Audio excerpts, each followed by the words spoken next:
kids having responsibilities at home. And probably all of you here already know this and you're already doing it. One of the things my husband said to me this morning is, you're going to talk to them about what? He goes, and you're a model for that? I said, no, I'm not telling them what I do. I'm telling them what I think I should have done or what I figured out halfway there. And so I was, I run a 6th grade advisory, which means that I have, no, what's advisory? Tell everyone what's advisory. So advisory is at the end of the day on Tuesdays and Wednesdays. And it's like when a small group of students get together with one of the teachers, and we talk about something that sometimes we determine, sometimes not.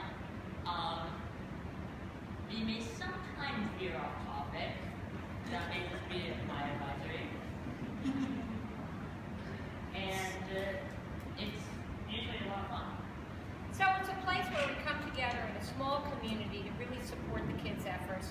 And Donald's exactly right. There are times when we know exactly what we want to do with the kids, and there are times that something may come up with one of them, and we realize right away that that's what we're going to do that day. And that's what happened to me this day. A couple of weeks ago, I was sitting with my 10 kids in my advisory, and somebody walked in and said, and we met, it's 2 o'clock, and someone walked in and said, I'm really hungry. And I said, how could you be hungry? You just ate lunch. Lunch ended at 12:30. It's 2 o'clock, an hour and a half ago. And she looked at me and she goes, I told my mother that, I needed so-and-so and such in my lunch. And then all the kids were like, yeah, and I told my mom what I needed and nothing. And I was just like sitting there and I was like, whoa. So, and it was right around New Year's, and so we started talking about, we got onto this, and they went home and I had them make a T-chart. And on the left-hand side of the column, and there were a few people, and we met in my office this day, there were a few people in my office, and they're all like outside, like listening in.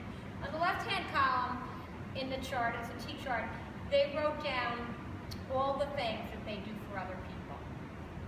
And in the right-hand side of the column, they wrote down all the things that other people do for them. And so, and then the next day we continued with this discussion.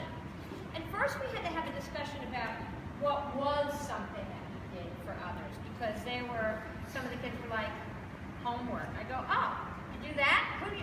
That was in the list of something they do for someone else. I was like, oh really? That's for someone else? So we first had to distinguish personal responsibilities for responsibilities that were perhaps collective and served others and not only ourselves. And basically, I have to tell you that I was surprised, because simple things like, and these are 6th graders, right? So these kids, how old are you guys? 12? 11 and 12? 11 and 12. Okay. So, I'm not going to put you on the spot anymore. I'm not going to ask you what your chores are.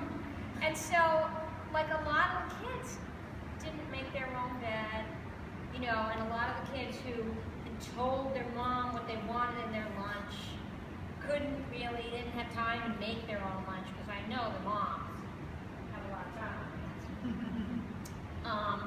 And so we got, I was sort of, it really got me thinking about the kinds of responsibilities, and I've thought of it before with the kids, and of course I think of it with my own kids. But little things like seeing a 1st grader in the hallway and their shoe is untied. It's like a thing with me. I see an untied shoe, and the next thing in my mind, I see the head rolling down somewhere, and I'm like, hey, your shoe's untied. And they're like, oh, I don't know how to tie my shoes. And it's like, and so I always bend down, look at them, give them a little lesson, and say, okay, so your homework tonight is that you got to come home and somebody has to teach you how to tie your shoes, and you got to start practicing that. So it really got me thinking. And I think having the older kids makes me realize, in looking back now, like there were some things that would really help them if they started a little bit earlier.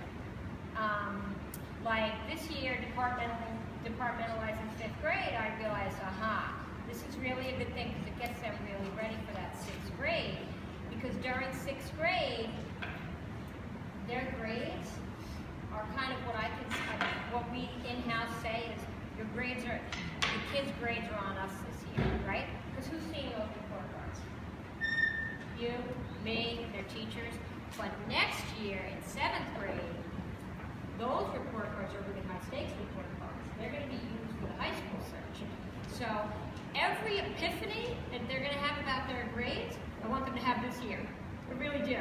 And so then when I started thinking about that, that's when I realized, oh, we got to get really more serious about the grading in 5th grade. And then I started thinking today, and I mentioned that, oh, we got to get more serious in 4th grade. So I just started thinking about how important it is that kids have responsibilities. And I wonder, like, turn to the person next to you and just tell them, what jobs do your kids have around the house? Just tell them. What jobs do your kids have around the house? Ours? Yeah. They were washing dishes, cleaning their rooms. They got about the one. Elizabeth, she's in she's absolutely she's doing everything about You don't have a partner. What's so hot doing at home? Nothing. Okay, that's going to change. Laundry. Sam, he has a list of jobs to do around the house, out of which he picks the jobs that he thinks are going to get him benefits. I'm hearing a lot of supposed to. I'm hearing a few, oh, they're supposed to. And I love the dish thing. So I heard washing dishes, love it. What else? What else do they do? beds, Making their bed. Vacuuming, love it. Laundry. I'm giving right now. I'm giving my address. He brings mail from the mailbox. job too. 3 steps. She's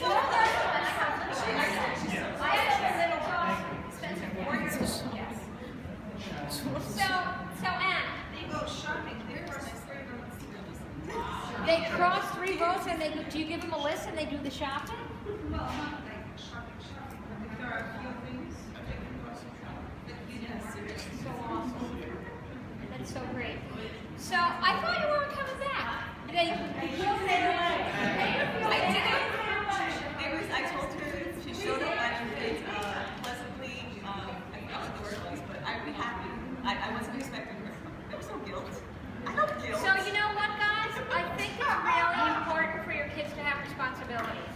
And I think that it can start at 4 years old, absolutely. Because first of all, it gives them a sense. What happens when you have a responsibility? This is what I ask the kids. How do you feel about yourself when you do something for others? That's not like taking a shower, right? I mean, and even I would cross the line with making your bed. Great. Who's that serving? Who's sleeping in that bed? So I think, like, I kind of think of responsibilities now as I think of parties. You know, who's read like all the research on when you have a 1-year-old, you should have a party with one other kid, right? I'm sure you guys are really abided by these. When you have a 2-year-old, how many kids do you have at the party? That's what you're supposed to do. When you have a 3-year-old, so I think the same thing should be for chores and jobs, which are absolutely so important for the kids to have. So important. You know, how many kids come home and tell you that they have a job in the classroom? How exciting is that for them? I mean, I was in observing kindergarten yesterday, and there were a couple of kids whose job it is to put the date on the calendar, whose job it is to fill out the 10 frame for how many days of school. And then there were, I don't know if this was somebody's responsibility, but somebody made a mistake. So somebody like shuttled up there and said, no, you know, there's 82 twice. You know, and so they were conferring up at the board. It's really important. So, and it helps us out too, because imagine you are one teacher with 32 kids. Okay? Imagine dismissal on a snowy day. What does that look like? How do I put these on? That's a personal responsibility, right? So I think that you have to go home and give your kids jobs, all right? I can see that it would really help them as they get older. So I can't say enough about this. I'm sort of like a new convert to this. I was very late to this responsibility game for my kids. They were really in like 4th and 5th grade. And it was really, I was starting to shame myself. I saw the neighbor's kids bring their garbage out. And I was like, wow, that's awesome. And like separating the garbage out on the street and setting it up. And so, but you know what? It's really good. And even if you, and so then I think we could start working with them. So the next conversation we had in advisory is, do you do your jobs on your own accord or does someone have to remind you? You know, and taking that kind of personal responsibility. And I think it'll extend to homework, projects, everything they need to do. So I think that's a really good home-school connection thing you guys can do. You know, exert a little force over there.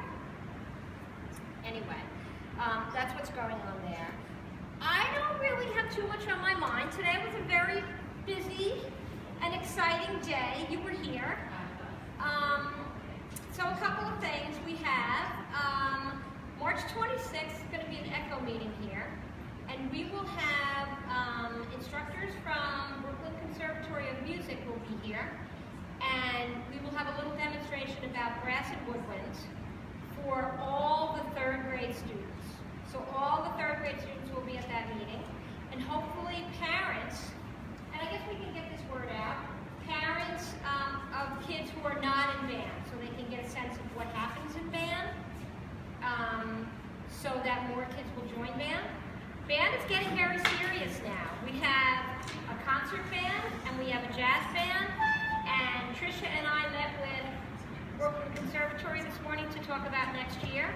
And you know, next year we have 7th graders. And so the kids who are in band, who are going to be in jazz band next year, who are really serious musicians, 7th grade is the time that they really need to pick out those 2 pieces they're going to use for their auditions for their high school and really hone in on those and play them for a year and get really good. So we're going to get pretty serious about band. Very exciting. The kids on March 5th, all of the band will perform for all of the students at school. It's not a parent concert, it's a student concert. So that's kind of exciting. So the other thing we had today was, we had the SLT, which is always really interesting. And so we're really hoping and thinking, and maybe people will be able to help us with this, but we'd love to film more of what we do here. So for example, today we had a really rigorous professional development session on Socratic Seminar. And so like any time we're going to introduce something to the kids, the adults do it first. So this morning, there were about 10 of us who were involved in a Socratic Seminar. And it's always after these things that I think, oh, we should film that. Because you guys would love it, and it would give you an insight into what that looks like. But as I said that to Sarah, she said, and I said, oh, we should have a Socratic Seminar with the parents, that would be really interesting. And she said also that the first Socratic Seminar that the kids have, we can invite the parents to. The other thing is that I think it's in March, I don't know if it's on the calendar yet. Do you know, Mariana, if those the 5th grade science roundtables are on the calendar yet? I'm pretty sure it's in March. But there will be 5th grade science roundtables, just like the humanities, and just like the 6th grade humanities and math, and there'll of course be a math one. The reason why I'm bringing up the March one is after that meeting, the parent meeting we're going to have, we're going to go into a little bit of detail and depth about what 5th grade departmentalization looks like, how social studies is overarching over all the subjects and all the content areas, so that parents have a better idea of what that feels like. So we're doing more and more parent meetings, and basically we're game to do the kinds of workshops that you guys want. Every time we decide to do a workshop, it's because somebody has asked a question, and it's like, oh my goodness, if you don't know what that looks like, there must be lots of other people who don't know what that looks like. So keep asking, you know. We're happy to do the workshops. We do them during the day. We have the best turnout that's possible then, understanding that, and we always try to have the first period.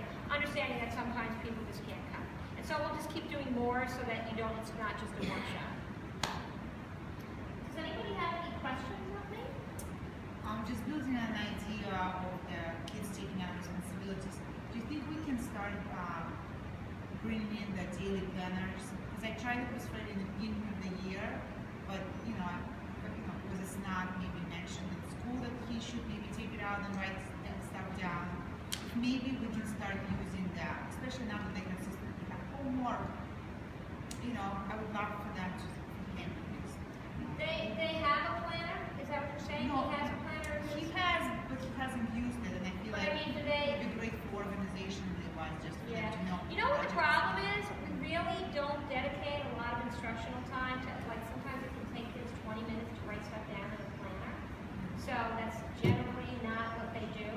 But I mean, I think we can certainly talk about some systematic ways. One of the things that came up in SLT today is we're working on, the new parent coordinator, Christopher, is working on a sort of portal that I really like, the Beacon portal. It's one, Beacon High School, it's one that I'm very familiar with. It's close to Beacon, and it's got this terrific feature where, in addition to finding out and clicking on each subject area and seeing what the homework is at night, it has a calendar that lets us view the whole month. So when he comes home on a Monday night and says, I don't have any homework tonight because tomorrow and for sure there's nothing due. But then I go and look on Friday and see that there's, 2 papers, and on Thursday that there's a French quiz, and on and so it allows, that's something that we are working on. That if we can get that going, we can probably get it going for everybody. It's also kind of a robust endeavor, and I don't know if there's any parent help available for that, but that might be something that Christopher at some point could use. We'll figure that out. So I think I acknowledge that as a need, as the kids get older, for sure.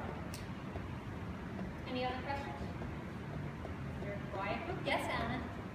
You mentioned once, maybe 2 months ago, that you were thinking of moving 4th grade to the 5th grade schedule. So Departmentalizing 4th grade. are Yes. you thinking about doing that? Yeah, we're definitely going to do it. Yeah.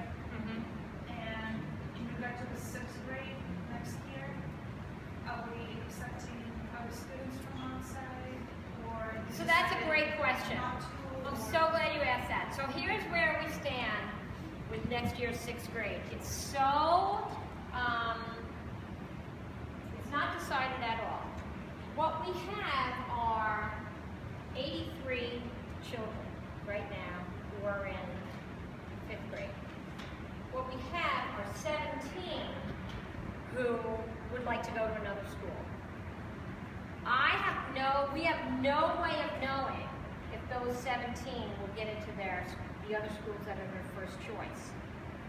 If they did, we would suddenly have only 2 cohorts, which would really be a dream. Ideally, it would be great this bump year. It would be great if we just had the 2 cohorts, and then we wouldn't be taking anyone in. But if only half those kids, I mean, this is an anomaly. Last year, I think it was only 2 kids who wanted to go to another school, and they did. So I have no way of knowing, because it's not a grade-based thing. I mean, there's 2 places kids want to go: Mark Twain or Krista McCullough. And I don't know. Mark Twain is really talent-based, so I can't just look. We have District 20, which we're participating in this year, has something they call a composite score for the middle school applications. And it considers your report card grades, your teacher comments, your absences, your latenesses, and then a certain percentage goes for your state test scores. And so based on that, you get this composite score. But that's not how Mark Twain accepts people.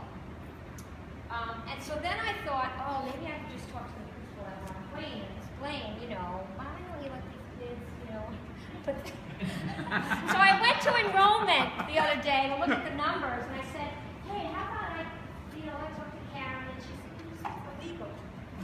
Leave it to me, right? your school, if people come and talk to you, it's like, whoa, you're right. So we don't know what's going to happen.